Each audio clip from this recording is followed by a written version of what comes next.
Nossa leitura de hoje é o prefácio do Evangelho segundo o Espiritismo, de Allan Kardec. Os Espíritos do Senhor, que são as virtudes dos céus, como um imenso exército que se movimenta desde que dele recebeu o comando, espalham-se sobre toda a superfície da terra. Semelhantes às estrelas cadentes, vêm iluminar o caminho e abrir os olhos aos cegos. Eu vos digo em verdade, são chegados os tempos em que todas as coisas devem ser restabelecidas em seu sentido verdadeiro, para dissipar as trevas, confundir os orgulhosos e glorificar os justos. As grandes vozes do céu ressoam como o som da trombeta, e os coros dos anjos se reúnem. Homens, nós vos convidamos ao concerto divino, que vossas mãos tomem a lira, que as vossas vozes se unam e que num hino sagrado se estendam e vibrem de uma extremidade à outra do universo. Homens, irmãos a quem amamos, junto de vós, amai-vos também uns aos outros, e dizei do fundo do vosso coração, fazendo as vontades do Pai que está nos céus: Senhor, Senhor, e podereis entrar no reino dos céus. O Espírito de verdade. Boa noite a todos. Com essa leitura, que é o prefácio do Evangelho segundo o Espiritismo, nós estamos abrindo a nossa reunião habitual das segundas-feiras. Toda segunda a gente estuda um pouco da doutrina espírita, um pouco do Evangelho, e esses estudos vão se constituindo em luzes no nosso caminho. Hoje é mais um dia desse, em que tiramos um tempo, paramos com as atividades materiais e buscamos conhecimentos sobre a nossa realidade espiritual. E para desenvolver o nosso assunto de hoje, desta noite, nós temos conosco o Carlos Gimenez, que já veio em nossa casa outras vezes, e ele participa lá no Centro Espírita José Márcio Garcia. O tema que ele vai tratar é justamente sobre Allan Kardec, esse missionário de Jesus Cristo, codificador da terceira revelação das leis divinas, Esse homem que veio descortinar novos horizontes sobre a vida espiritual, é o nosso motivo de estudo desta noite. Nós desejamos a ele que ele seja, como sempre, inspirado pelo seu anjo guardião, pelos seus amigos espirituais, e que nós possamos estar atentos, para guardar, para registrar tudo que for falado e depois fazer uso desses conhecimentos. Nós vamos, como de hábito nós fazemos, iniciar no clima da prece. Depois da prece, o Carlos já estará com a palavra. Antes da prece, nós desejamos igualmente boa noite a todos aqueles que vierem a nos seguir pelas redes sociais, e igualmente damos boas-vindas a quem esteja nos visitando aí pela primeira vez. Vamos juntos, portanto, nos ligarmos a Jesus Cristo, Mestre da humanidade, pedindo a Ele o amparo, a proteção para este encontro, e que vamos estudar a mensagem deste celeste amigo. Senhor e Mestre Jesus, em seu nome estamos iniciando a nossa reunião desta noite.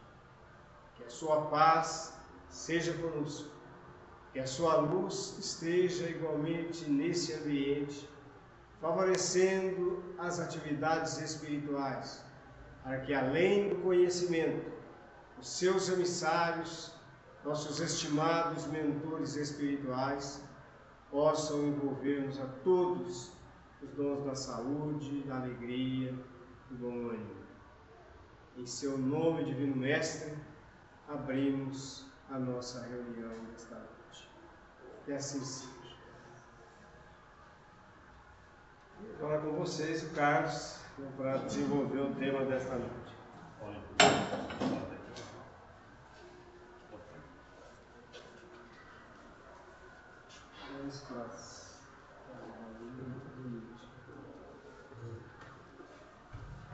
Boa noite a todos. Boa noite. Que o nosso Senhor Jesus Cristo nos abençoe e nos ampare hoje sempre.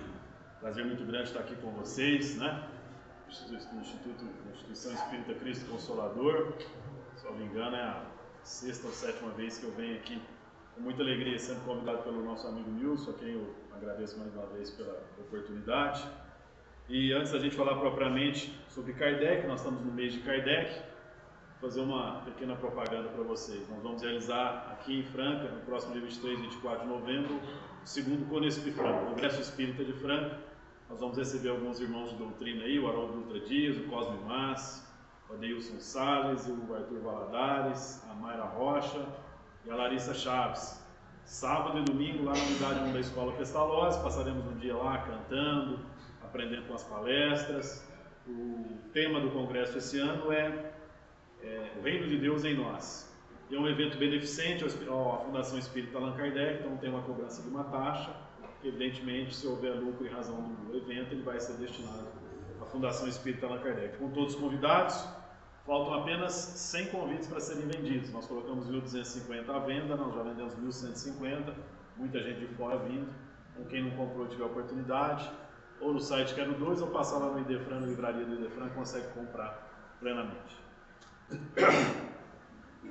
Vamos falar então sobre Allan Kardec. Nós estamos no mês de Kardec, o mês de outubro é considerado o mês de Kardec, em razão que se comemora o nascimento, de encarnação do codificador Allan Kardec. O professor Hippolyte Léon Delisard Rivail nasceu em Lyon, na França, estudou na Suíça com Pestalozzi, voltou a Paris e começou o seu trabalho.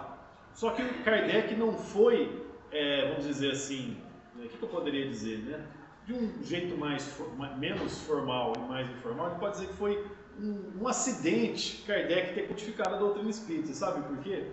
Porque Kardec ele foi convidado não para registrar uma religião, não para registrar uma doutrina filosófica, não para ele desenvolver um tema. Ele foi convidado para assistir a um espetáculo de mesas girantes. Os amigos deles, sabendo que ele era um estudioso, ele era um cientista, tem formação em várias áreas, pedagogo, matemática, astronomia, e tantas outras. E aí chegaram para ele e falaram: professor, está tendo um espetáculo aí que as mesas estão girando e você faz pergunta às mesas e elas te respondem com batidas. Kardec era um cético, para não dizer que era um ateu, ele ficou meio desconfiado. Ele falou: mas não é possível, a ciência não consegue explicar isso. E naquela época, nós estamos falando da segunda metade do século XIX, 1850 e poucos aproximadamente, 52, 53, não sei uma data precisa, mas aparentemente próximo disso. E naquela época as pessoas tinham a ciência, enquanto método de estudo, tinha uma importância muito grande. Tanto é que ele fazia parte de uma comissão, de um grupo de cientistas que debatiam as coisas. Ele falou: eu fiquei curioso com isso. Em relação a isso, e eu acho que eu vou lá desmistificar, eu vou lá desmascarar essas pessoas, porque isso é fraude.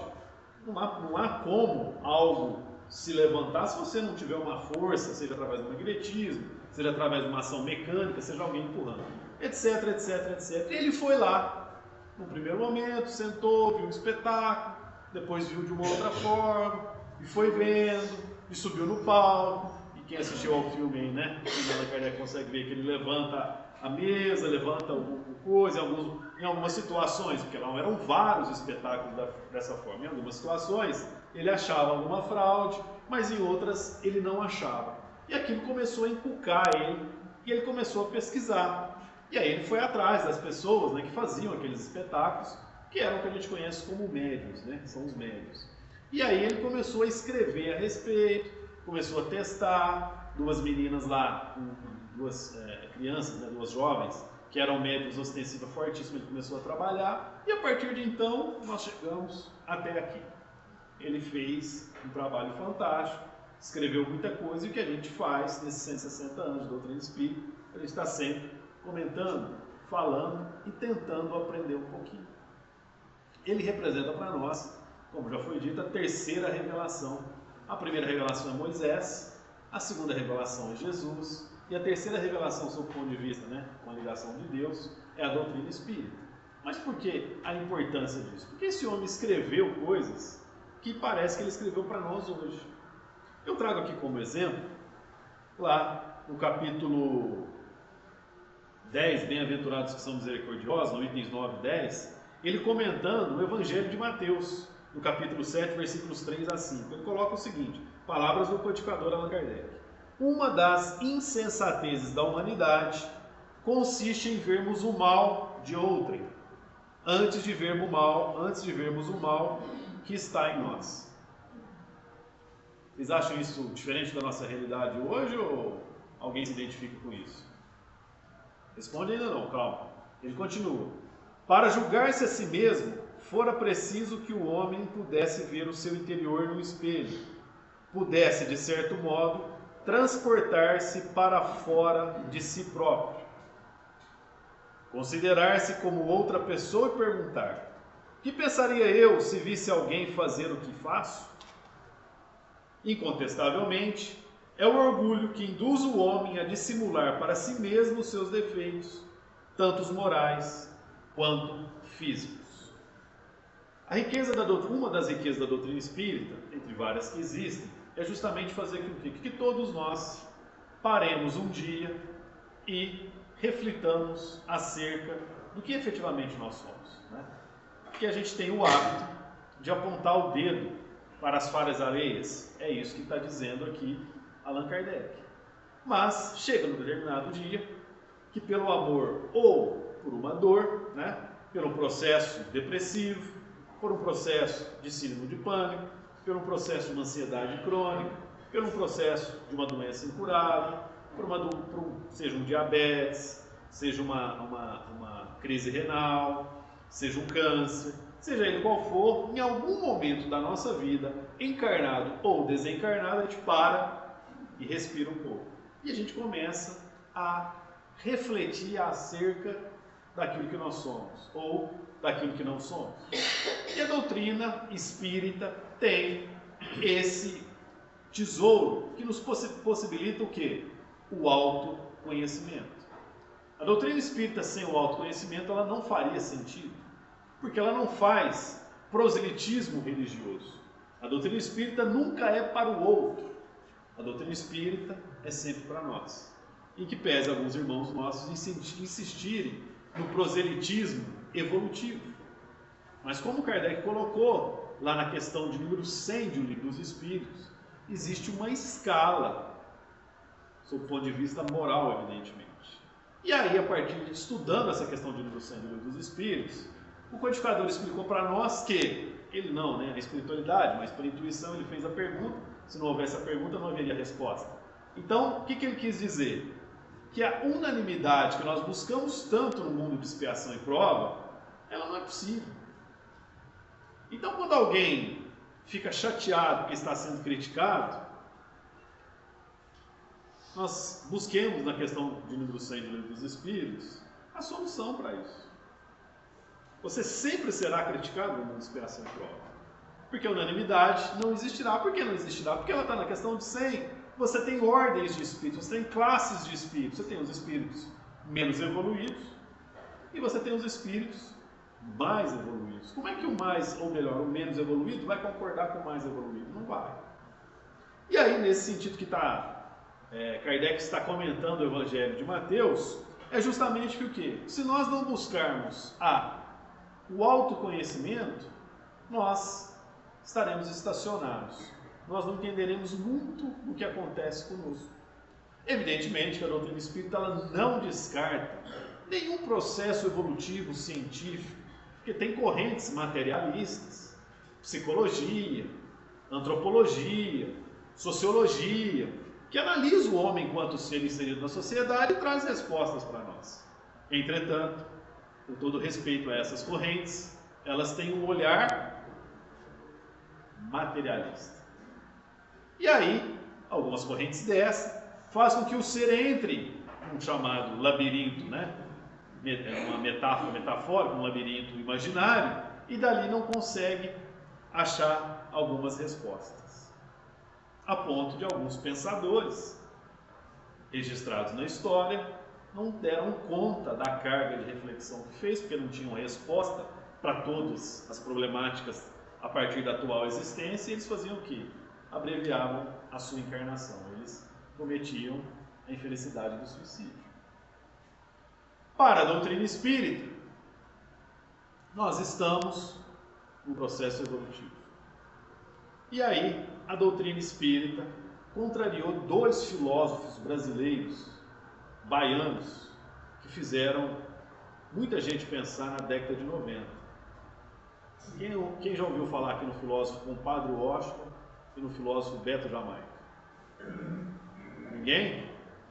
Ninguém nunca dançou El Chan aqui numa formatura, no casamento, em Norival, no aniversário? Nunca. Os filósofos Beto Jamaica e Compadre Washington cantavam pau que nasce torto. Pau que nasce torto? Não, vocês sabem, vamos, me ajuda aí, vai. Paulinho, o pessoal tá escondendo que já dançou El Chan. Pau que nasce torto, nunca se endireita. A doutrina espírita contrariou esses dois filósofos ao dizer que pau que nasce torto, um dia vai ser reto. Um dia ele vai se endireitar.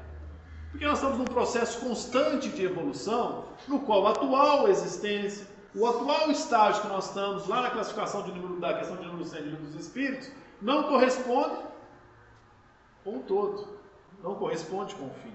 Nós estamos apenas numa etapa do nosso crescimento. E para isso, explicando isso de uma forma mais detalhada, Allan Kardec foi lá na questão de número 190 do livro dos Espíritos. A partir da 189 está as transmigrações progressivas. Mas afinal de contas, o que seriam essas transmigrações progressivas? É a bendita, sagrada reencarnação. Porque sem ela, nós não sei o que seria de nós. E aí Kardec perguntou, qual o estado da alma? Tentando entender o processo evolutivo, né? O professor perguntou, qual o estado da alma na sua primeira encarnação? Resposta dos espíritos, o da infância na vida corporal. A inteligência apenas desabrocha, a alma se ensaia para a vida. Como é que é? Na sua primeira encarnação. Então vamos voltar um pouquinho para a gente poder entender o processo. Nós somos criados, né? Nós não, ainda nós não. Mas foi criado algo chamado semi-espírito ou quase-espírito, lá no reino mineral, pedra.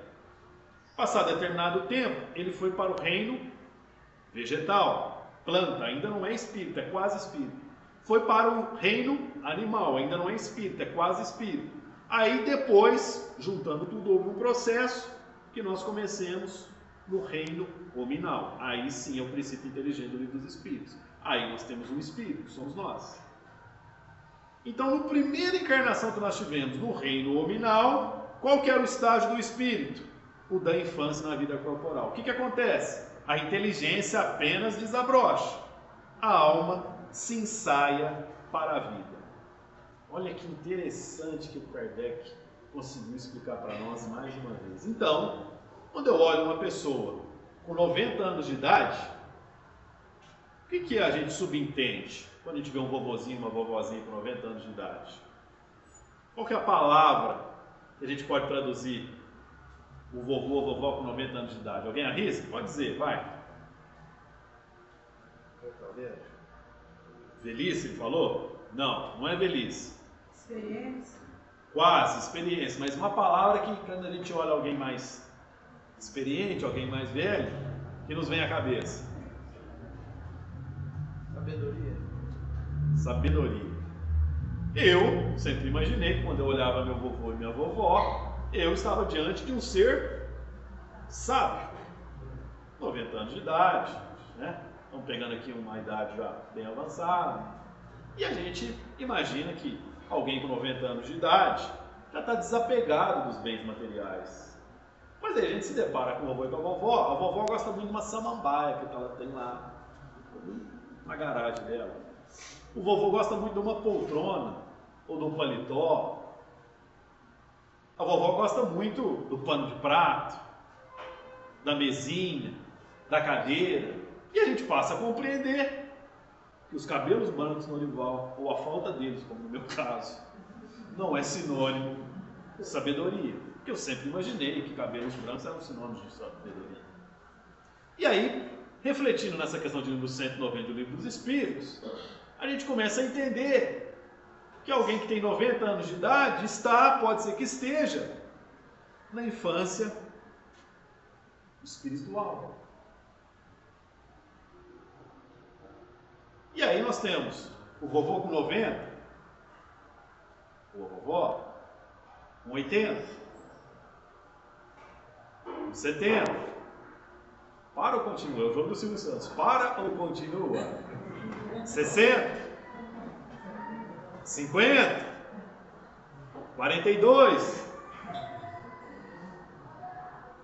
Nós não podemos olhar o ser somente sob o ponto de vista material. E aí onde que aquelas correntes materialistas erraram? O que isso quer dizer? Kardec trouxe para nós a revelação de que o corpo físico é um estágio da atual existência, mas não é um estágio da sua verdadeiridade. Do mesmo jeito que eu tenho um vovô com 90 anos de idade, na infância espiritual, sob o ponto de vista moral, né, na infância da moralidade, apegado a bens materiais, a pequenas coisas, a brigas, eu tenho o reverso da moeda. No mês de julho, eu fui convidado a ir falar lá em São Tomás de Aquino. Tem alguém lá da região aqui, não? Não tem ninguém lá de São Tomás?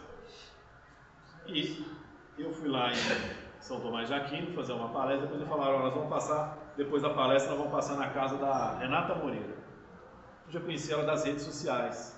A Renata Moreira é uma jovem senhora de 48 anos de idade, que faz 16 anos que ela está deitada numa cama. Quando ela tinha 32 anos de idade, ela recebeu a visita de um familiar que ela não via há muito tempo. E o familiar foi matar a saudade, foi dar um abraço muito forte nela. Sabe quando você abraça assim, seu parente, você gosta muito, você levanta e balança assim a pessoa? O familiar dela fez isso com ela. E nesse exato momento, num ato de amor, um abraço, a Renata descobriu que ela tinha uma doença raríssima na suprarrenal dela. Que essa doença rara dela fazia com que os ossos dela se tornassem ossos de vidro ou ossos de isopor. Quando ele abraçou ela, levantou e balançou, 2 vértebras da coluna dela quebraram e amassaram a medula óssea dela. A partir de então, ela nunca mais andou. 16 anos na cama. E aí, quando alguém te convida a visitar uma pessoa que está 16 anos deitado numa cama, você fala, o que eu vou falar com essa pessoa, né, para poder consolar ela? E aí você chega lá, a Renata te recebe com um sorriso de uma orelha a outra orelha. E conta a história dela de uma leveza, de uma tranquilidade, com um sorriso no rosto, sem problema nenhum. E me ensinou, né? Me ensina para quem vai visitá-la, de que ela teve que, a partir de então, adaptar o jeito de enxergar o mundo. Porque certa vez ela estava lá, quando estava começando esse processo, a mãe dela chegou próxima dela para alimentar, para dar um remédio, e aí ela, através das lentes do óculos da mãe dela, ela conseguiu enxergar o quintal lá fora e viu um passarinho alimentando o outro, né, um filhotinho pela boca. E ela percebeu que a partir de então, se ela quisesse ver a vida, ela teria que ver a vida através da tática do espelho, ou da experiência do espelho, teria que usar de ferramentas para poder enxergar o mundo lá fora. Do mesmo jeito que eu tenho um vovô apegado à matéria com 90 anos de idade, que ainda está na infância espiritual, na infância moral, na infância espiritual, eu tenho uma pessoa como a Renata Moreira, que hoje com 48 anos, mas desde os 32, consegue mostrar, através dos atos, que nós não somos só o momento atual, o estado atual. Ela sabe que esse momento que ela está passando, esse processo que ela está passando, de alguma forma foi pedido por ela, porque está num momento reencarnatório. Uma doença desse quilate, dessa forma, não vem para qualquer um. Eu falo por mim, eu não suportaria. Mas ela não. Ela consegue suportar e nos dá o exemplo. Então a nossa visão míope do ser material, a partir de Allan Kardec, a partir da terceira revelação, a partir da segunda metade do século XIX, ela começou a ser modificada. Ela começou a ser trabalhada. E fez com que muita coisa esclarecesse para nós. E continuou Kardec perguntando, nessas transmigrações progressivas, na questão de número 191. A dos nossos selvagens são almas no estado de infância, porque quando foi falado para ele, né, na 190, que o primeiro estágio do ser encarnante, do ser encarnado, é o da infância corporal, aí qual que é a primeira coisa que vem na nossa cabeça? O homem isolado, né? O homem lá, das sociedades isoladas, que ainda, o homem selvagem, né, que ainda não teve contato com a civilização humana. Olha a resposta. É uma infância relativa, mas eles já são almas desenvolvidas. Sabe por quê? Porque já nutrem paixões. Ao nutrir paixões, olha que importante. Aí a questão de número A, que Kardec continua perguntando. Então as paixões são um sinal de desenvolvimento? De desenvolvimento, sim. De perfeição, porém não. São um sinal de atividade de consciência do eu, ao passo que na alma primitiva a inteligência e a vida se acham no estado de germe, no estágio inicial. Agora, o próprio comentário do codificador. A vida do espírito em seu conjunto apresenta as mesmas fases que observamos na vida corporal. Ele passa gradualmente do estado de embrião ao de infância, para chegar percorrendo sucessivos períodos ao de adulto, que é o da perfeição. Com a diferença de que para o espírito não há declínio nem decrepitude, como na vida corporal, que a sua vida que teve começo não terá fim. Que imenso tempo lhe é necessário, do nosso ponto de vista, para passar da infância espírita ao completo desenvolvimento. Resumindo tudo isso aqui, estamos num eterno processo de desenvolvimento. Estamos num eterno processo de crescimento. E aí a pergunta que eu faço para vocês é: por que a gente não desenvolve? Por que a gente não cresce? A resposta está dentro de cada um de nós. Naquele autoconhecimento espírita. A Renata Moreira, ainda que passando por um processo difícil de dor, de sofrimento material, está sabendo fazer dessa lição um grande trampolim para o seu desenvolvimento. E você? Por que você não faz o seu? Eu? Por que não faço o meu? Cada um tem a sua resposta. Cada um tem a sua dificuldade. Cada um tem o seu porquê. E aqui deixa claro, a gente não retroage. Então, se eu consigo trabalhar um pouquinho o perdão em mim, se eu consigo perdoar aquela pessoa difícil que vive ao meu lado, a figura de marido, a figura de esposa, a figura de filho, de pai, de mãe, de irmão, de vizinho, de patrão, etc, etc, etc. Se eu aprendi a perdoar um pouquinho, eu já tenho que agradecer, porque eu não volto mais no estágio do não perdão. Entretanto, o que a gente faz e faz com primazia é o que? Atrasar o processo. Eu aprendi a perdoar um pouquinho, eu posso perdoar mais, falar, não, mas ele não merece todo esse perdão. Ele precisa aprender um pouquinho. Eu tenho que virar o rosto para ele. Ele tem que sentir que eu estou magoado. Ele tem que sentir que ele me machucou. Na vã ilusão, naquele sentido do proselitismo evolutivo, porque nós não fazemos o proselitismo religioso, né? Com algumas exceções. Nós não fazemos proselitismo religioso como os outros irmãos de outras religiões fazem, mas nós fazemos o proselitismo evolutivo. Eu passo a exigir do outro algo que teoricamente eu acho que existe em mim. Eu sempre conto essa história aqui, mas eu vou contar de novo. Certa vez eu estava no psicólogo fazendo terapia, passei por um processo leve de depressão, fui buscar um tratamento e eu estava lá sentado conversando com o terapeuta. E aí, obviamente, eu estava reclamando de alguém, de alguma situação, de alguma coisa. E ele vira para mim e fala: Carlos, você sabe por que você se frustra com as pessoas? Você sabe por que você se magoa com as pessoas? Eu parei e pensei: não. Você se frustra com as pessoas porque você se considera perfeito. Falou só isso. E aí eu continuei refletindo, depois a gente voltou a conversar, e ele me explicou Uma perfeição que eu acho que existe em mim, que eu autocriei para mim, ou seja, que eu sou legal, que eu sou educado, que eu sou paciente, que eu sou perseverante. É uma perfeição que eu criei na minha cabeça que eu acho que eu sou assim. Eu vou lá e projeto no outro. Eu projetei no outro essa perfeição para mim. E aí quando eu espero paciência do outro, quando eu espero perdão do outro, quando eu espero humildade do outro, que o outro não me dá, eu falo, mas como? Eu sou humilde, eu sou paciente, eu perdoo. Por que ele não faz? Na minha cabeça, ele não está correspondendo a uma realidade que eu acho que existe em mim. Mas nós não somos assim perfeitos. Eu posso achar que eu sou humilde, eu posso achar que eu sou otimista, eu posso achar que eu sou uma pessoa legal, que eu sou uma pessoa positiva, mas eu posso ser o contrário de tudo isso. E aí o que a gente faz? A gente atrasa o processo evolutivo, a gente deixa de crescer. Porque aqui fala, né, que os selvagens, eles têm paixões. E a gente considera a paixão algo ruim. A gente tem a imagem, nossa, minha paixão, eu preciso arrancar ela de mim, porque ela me atrapalha no meu desenvolvimento. É uma erva daninha, é um inseto, é algo que não faz parte do meu ser.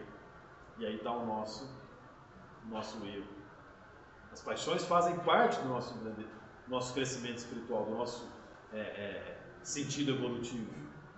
A questão é nós sabermos darmos a ela o seu adequado papel. Questão 907. Será intrinsecamente mal o princípio originário das paixões, embora esteja na natureza? Resposta dos espíritos: não. A paixão está no excesso que se acresceu à vontade, visto que o princípio que lhe dá origem foi posto no homem para o bem. Tanto que as paixões podem levá-lo à realização de grandes coisas, o abuso que delas se faz é que causa o mal. Um ser egoísta tem amor no coração? Sim ou não? O que vocês acham?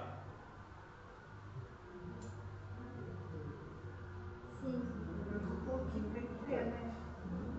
O egoísta tem amor no coração? O egoísta tem muito amor no coração. Para ele próprio. É uma paixão que ele tem. Só que é para ele próprio. O egoísta ama demais a si próprio. A si próprio. Tá vendo? Então não é que o egoísta tem que tirar a paixão do amor de dentro dele, né? Estamos falando de uma metáfora aqui, evidentemente. Nada tira de dentro, não é nada de dentro fora. É o ser, mas ele não pode excluir esse amor que existe nele. O que ele tem que fazer é controlar esse vetor, o sentido. Porque está tudo voltado para ele próprio. É meu, sou eu. Eu fui, eu vou, eu irei. Ao passo que esse mesmo amor que ele tem por si próprio, se ele conseguir abrir o leque, começando primeiro por quem está mais próximo, geralmente aí entra a figura dos filhos, né? Que é mais fácil fazer isso. Depois, os cônjuges, os irmãos, os pais, mães. Ele vai abrindo o leque. E ele consegue, na questão aqui de 907, fazer o quê? Dar a adequada dimensão a algo que está dentro dele.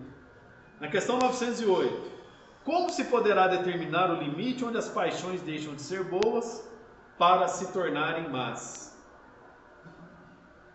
Como se pode determinar o limite onde as paixões deixam de ser boas para se tornarem más?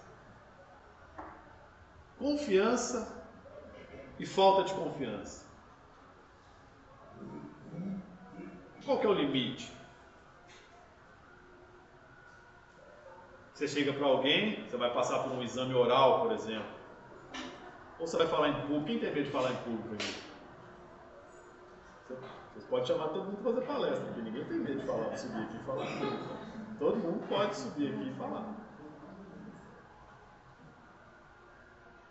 Vocês estão dentro de um avião,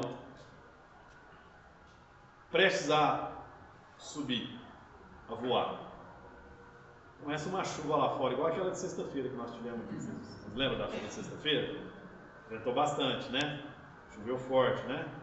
Então você está lá dentro de um avião e o avião começa a se movimentar na pista. E para quem já voou aí sabe que antes o comandante conversa com a gente que estava sentado e se apresenta.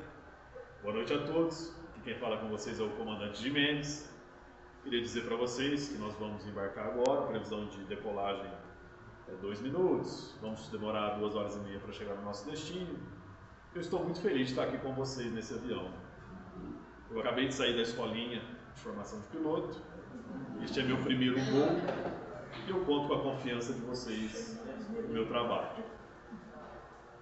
A sinceridade estar dentro de uma casa espírita. Quem que fica nesse avião? Quem fica? Ninguém fica. Porque ao mesmo tempo que nós temos a confiança ou a falta de confiança, nós temos a nossa racionalidade. E a nossa racionalidade, que vem através da prudência, que vem através do medo, preservação, faz com que a gente não deixe as nossas paixões. Eu posso ser o pai, a mãe desse piloto e gostar tanto dele que eu quero dar um voto de confiança a ele. Mas antes vem a nossa existência, a nossa experiência. Resposta à questão de número 908. As paixões são como um corcel que só tem utilidade quando governado e que se torna perigoso quando passa a governar. Alguém consegue dar um exemplo de uma paixão que nós temos, que nos domina frequentemente? Todo mundo. Quando você está naquele almoço de domingo gostoso, você está diante de um prato que você gosta muito, uma lasanha, uma macarronada, um churrasco, um arroz, uma galinhada. O que nós temos? Que paixão que nós temos ali?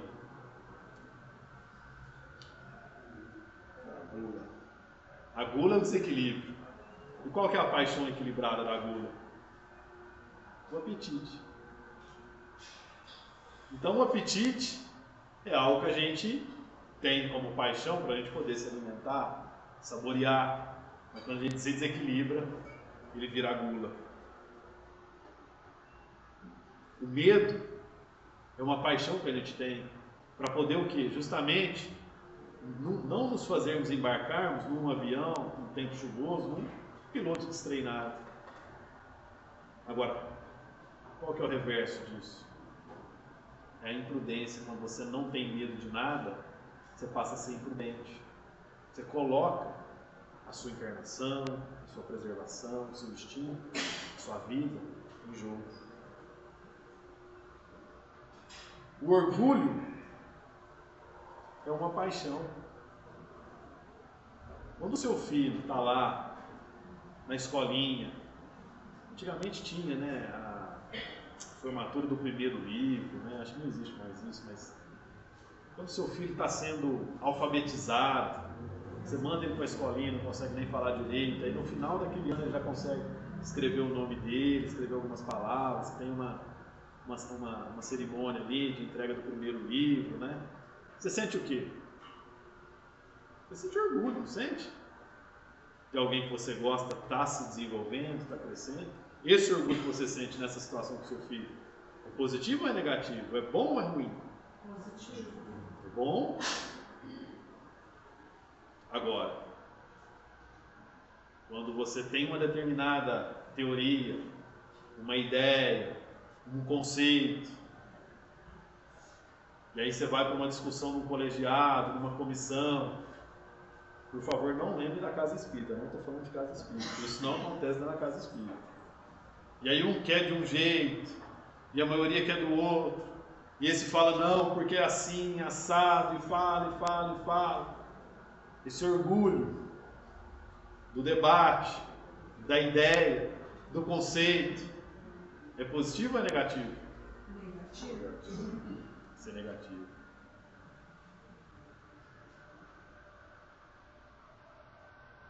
Uma paixão se torna perigosa a partir do momento em que deixais de poder governá-la e que dá em resultado um prejuízo qualquer para vós mesmos ou para outra. No livro Fonte Viva, Emmanuel tem uma lição, na lição 30, chamada Educa, né? Considerando que nós temos as paixões, considerando que nós temos essa problemática, considerando que nós somos seres sempre em evolução, que estamos sempre crescendo, Emmanuel registrou: também o Espírito traz consigo o gene da divindade. Deus está em nós quanto estamos em Deus. Educa e transformarás a irracionalidade em inteligência, a inteligência em humanidade e a humanidade em angelitude. Isso é difícil? Ou é trabalhoso? A gente tem a mania de falar que é difícil. Não é difícil. É trabalhoso. Que é algo que nós temos que construir dentro de nós todos os dias, a todos os momentos. E principalmente, nós temos que nos resignar a algumas situações. Eu tenho um amigo, mesma idade que eu, amigo de infância. E ele estava com a esposa dele, ele com 42, a esposa com 35, na casa da irmã dele. E esse casal, um filhinho de 1 ano e meio. E a esposa dele com 35 anos de idade, no almoço na casa da irmã dele, né, da cunhada dela. Estava lá sentada, domingo à tarde, todo mundo ali reunido, as crianças brincando, etc.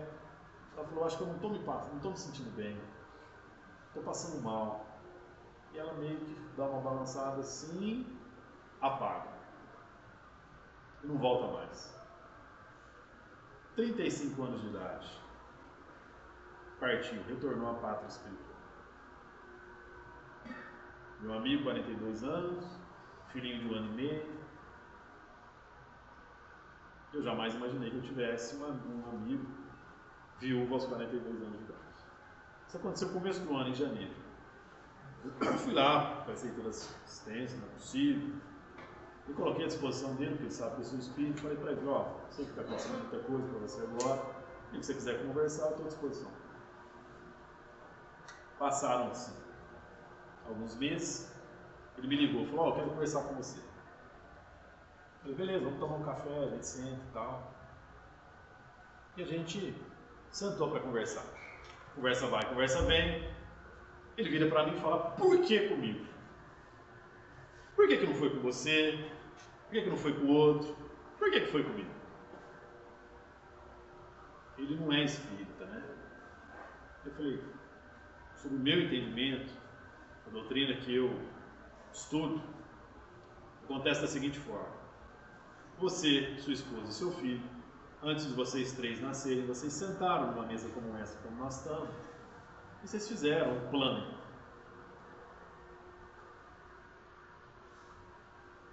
E aí, entrou no jogo a mão invisível. Ele falou, mão invisível? Eu falei, é. Ele falou, de quem? Da economia, aquela do Adam Smith? Eu falei, não. Ele falou, a mão invisível do Maradona na Copa de 86? Eu falei, também não. Ele falou, a mão de quem? Eu falei, a mão de Deus. Mas de que jeito? Planejamento reencarnatório. Por quê? Agora nós não conseguimos descobrir o porquê, mas vocês sentaram lá e decidiram que você nasceria primeiro, depois nasceria sua esposa e por fim nasceria seu filho. E que ela voltaria antes de vocês. O porquê disso, a gente não sabe agora, mas um dia, quando você e seu filho estiverem lá na espiritualidade com ela, vocês vão poder esclarecer tudo isso.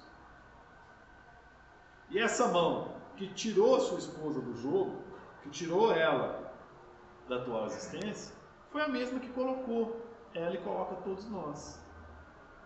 Então, não basta a gente trabalhar no sentido de nos transformarmos. Existe algo que escapa à nossa vontade, que escapa ao nosso desejo. Se nós olharmos sob o ponto de vista material nesse primeiro momento, a gente não vai entender. Igual ele, não é espírito. Se ele não trabalhar com a pluralidade da existência, com a reencarnação, jamais ele vai compreender porque a esposa dele partiu antes. Se tiver só a unicidade existencial, que algumas doutrinas religiosas adotam, não faz sentido. E aí a pergunta dele para mim cabe perfeitamente. Por que comigo? Deus gosta mais de você que está aí com a sua esposa, com o seu filho, do que de mim, que eu não estou mais com a minha esposa? Para a unicidade existencial, você não consegue fechar o quebra-cabeça. Então, quando surge para nós aquela doença incurável, quando o filho nasce com um transtorno do espectro autista, uma síndrome de Down, com um problema congênito no coração, quando nós desenvolvemos ao longo do tempo diabetes, quando nós desenvolvemos uma síndrome renal, e a gente pergunta por quê, ou quando a gente desenvolve um câncer de pulmão sem nunca ter fumado na atual existência, a gente não pode se esquecer que existe a mão invisível de Deus, que está junto conosco.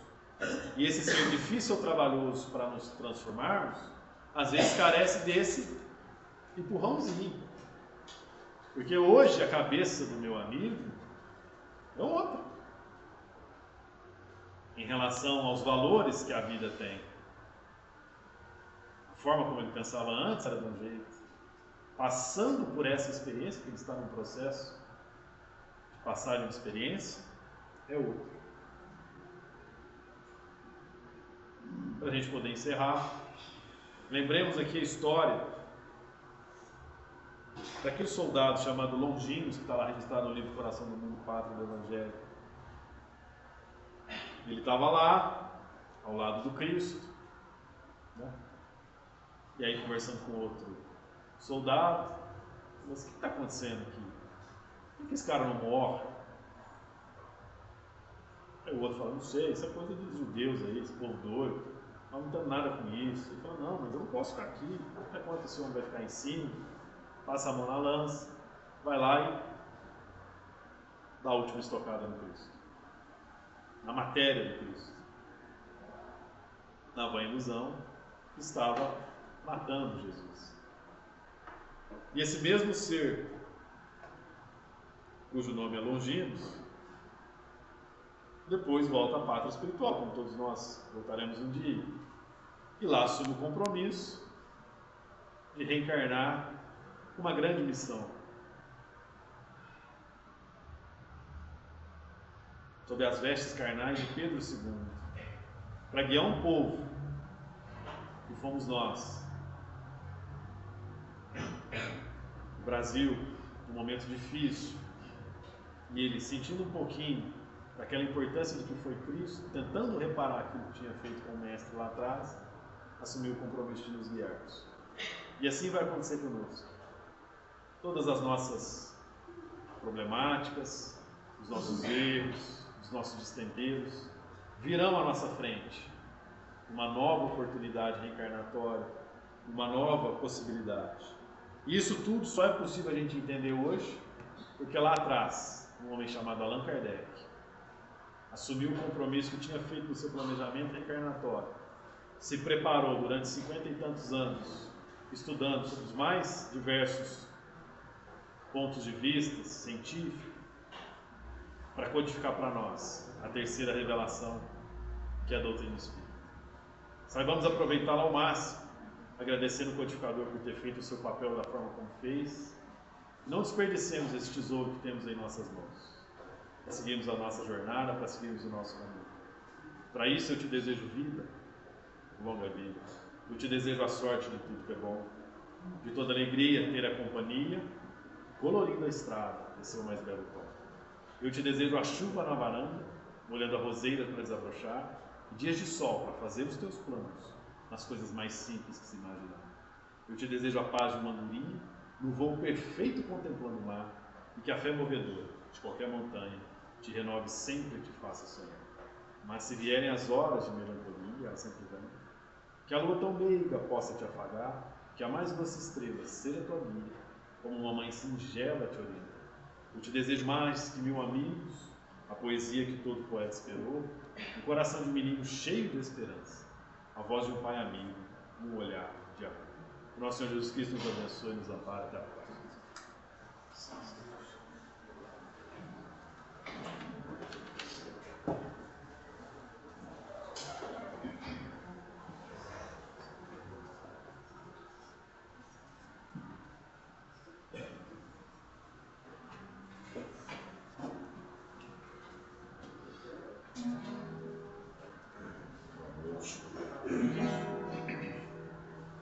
Vamos fazer hino Allan Kardec.